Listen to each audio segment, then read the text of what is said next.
নমস্কার, আমি নন্দিনী ভৌমিক। টকাথন উইথ শুভদ্বীপের সমস্ত দর্শককে জানাই আন্তর্জাতিক নারী দিবসের শুভকামনা এবং ভালোবাসা। প্রত্যেক বছরই তো আমরা নারী দিবস পালন করেই চলেছি এবং মেয়েরা সত্যি এখন এনলাইটেন্ড, এডুকেটেড, ইকোনমিক্যালি ইন্ডিপেন্ডেন্ট, কিন্তু সমাজে তারা এখনও সুরক্ষিত নয়। তাই বৃহত্তর সমাজের কাছে বিশেষ করে এই দিনে আমার বার্তা, আসুন আমরা ধর্মীয় ভাবাবেগের থেকেও ঊর্ধ্বে আধ্যাত্মিকতার অভ্যাস করি। Spirituality over religious practices. তাহলে দেখবেন আমাদের মধ্যে মূল্যবোধ অনেক বেশি বৃদ্ধি পাবে। মানুষের মতো মানুষ হব, মানুষের পাশে দাঁড়াতে পারবো।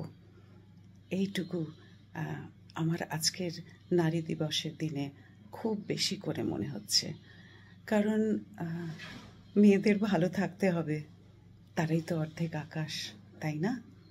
ভালো থাকবেন সবাই।